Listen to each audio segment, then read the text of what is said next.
Parliamentary इंतखाबात में एक झटका लगा था, आपको लगता है कि उसकी वजह से कहीं ना कहीं इस बार आँच आ सकती है उसकी वजह से? नहीं, पार्लियामेंट में झटका नहीं लगा, पार्लियामेंट में सभी को झटके लगे, तो उसमें हम भी थे। ठीक बात है, आपने अभी नेशनल कॉन्फ्रेंस की बात की, ठीक है, आपने कहा उनके कैंडिडेट पुलिस के वो SSP साहब हैं, बेदार साहब। 60 साल वो शहर में उन्होंने अपनी रहायश रखी थी, 60 साल वो श्रीनगर में रह रहे थे। 7 साल के बाद, रिटायरमेंट के बाद, वो अब एक नया जॉब ढूंढ रहे हैं पटन में। जम्मू कश्मीर में 10 साल के बाद अब इलेक्शन होने जा रहा है। वही अगर हम इस वक्त कश्मीर की बात करेंगे तो हर कोई पॉलिटिशियन लोगों को लुभाने की कोशिश कर रहा है। जो इलेक्शन की सरगर्मियां है वो अरूज पे है। वही अगर हम बात करेंगे नॉर्थ कश्मीर के पटन इलाके की, तो पटन कॉन्स्टिट्यूंसी में इस वक्त जो पॉलिटिशियन है वो लोगों के साथ जुड़े हुए हैं। बात अगर हम करेंगे इमरान रज़ा अंसारी साहब की, तो कहीं ना कहीं उसके अपोजिट में अब रियाज बेदार साहब आ रहे हैं, जो नेशनल कॉन्फ्रेंस के एक ऐसे, जो हम यूँ कहेंगे, जो इस वक्त कंटिन्यूसली लोगों के साथ जुड़े रहते हैं। लेकिन जब हम बात करते हैं इमरान रज़ा अंसारी के बारे में, तो इनके घर लोग आ रहे हैं और ज़्यादा से ज़्यादा जुड़ते जा रहे हैं। आज इनसे बातचीत करते हैं और जानने की कोशिश करते हैं। इमरान साहब, पहले खैर मकदम करते हैं आपको इस स्पेशल प्रोग्राम में। बहुत बहुत शुक्रिया। आपसे जानना चाहेंगे, एक तरफ से रियाज बेदार साहब, दूसरी तरफ से आप, और आपको कंटिन्यूसली जो है जीत वहां पे मिल रही है। इस बार आपको लगता है कि वैसा ही सिलसिला जारी रहेगा? देखिए, ये तो लोगों तक है ना, इट्स नॉट लाइक मैं खुद वोट डालता हूँ। इलेक्शन होने जा रहा है, इलेक्शन होगा इंशाल्लाह। हम भी पार्टिसिपेट कर रहे हैं जैसे बाकी पार्टियां पार्टिसिपेट कर रही हैं। नेशनल कॉन्फ्रेंस है या बाकी दीगर पार्टियां हैं, उनका भी अपना मंशूर है, हमारा भी अपना मंशूर है। अब वोटर तक है कि वोटर किसको अपनी रिप्रेजेंटेशन देगा और किसको अपना MLA बनाएगा। पार्लियामानी इंतखाबात में एक झटका लगा था, आपको लगता है कि उसकी वजह से कहीं ना कहीं इस बार आँच आ सकती है उसकी वजह से? नहीं, पार्लियामेंट में झटका नहीं लगा, पार्लियामेंट में सभी को झटके लगे, तो उसमें हम भी थे। तो उसके बाद हम भी लोगों से मिल रहे हैं, हम भी लोगों से दरियाफ्त करना चाहते हैं कि हमसे कहाँ कौन सी गलती हो गई थी जिसकी वजह से हमें झटका मिला। और हमारे को छोटे पैमाने पर, एक कॉन्स्टिट्यूंसी के पैमाने पर झटका मिला, नेशनल कॉन्फ्रेंस को एक बड़े पैमाने पर झटका मिला। तो हर एक पार्टी जा रही है और लोगों से ये दरियाफ्त करना चाहती है कि कहाँ हमारी कोताही रही है और कहाँ पर डैमेज कंट्रोल हो सकता है। जैसे वो चल रहे हैं, हम भी आ रहे हैं।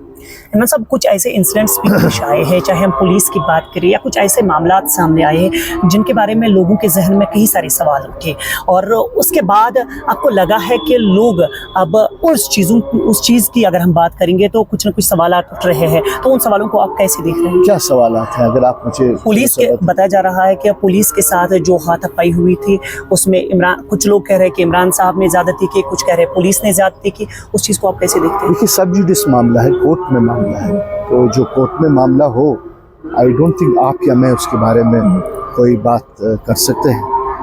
पुलिस ने भी अपना वर्शन पेश किया, हमारे वकला ने भी अपना वर्शन पेश किया। उन्होंने मुझे कोर्ट ले लिया, कोर्ट से मैंने बेल ले ली है, एब्सोल्यूट बेल ले ली है। तो ये तो कोर्ट में अब फैसला तय होगा ना, ये तो आप और मैं या पुलिस और बाकी लोग तय। लोगों में कन्फ्यूजन नहीं, लोगों में कन्फ्यूजन्स थे कि क्या बताऊं मैं आपको। देखिए, पहले मैं आपको एक बात बता दूंगा, हमारी जो बड़ी जमात यहाँ है, उमर अब्दुल्ला साहब की नेशनल कॉन्फ्रेंस, जो उन्होंने पहले ही फैला रखा था जी, जो उनके अलावा और महबूबा जी के अलावा जो भी पार्टियां हैं वो ABC टीम है BJP की। तो अगर हम ABC, ये एक सवाल आपको कहना चाहिए, because I want to make it to a larger extent. हमें कहा जाता था कि ये जी BJP के वगैरह लोग हैं। उसके बाद जब हमारे साथ पुलिस ने ये किया तो लोगों को समझ आया कि BJP की वो बात नहीं। लेकिन जो हेवी हैंडेडनेस जो पुलिस की थी और किस बिना पर थी, ये उमर साहब भी जानते हैं, मैं भी जानता हूँ, और बेदार साहब भी जानते हैं। बेदार साहब खुद एक पुलिस वाले रहे हैं, आप समझ रहे मेरी बात? बेदार साहब अब खुद एक पुलिस वाले रहे हैं। बेदार साहब को आएगा ये ट्विस्ट बात करनी, लेकिन जब वक्त आएगा मैं बेदार साहब के बारे में भी आपसे बात करूंगा, लेकिन अभी समय है।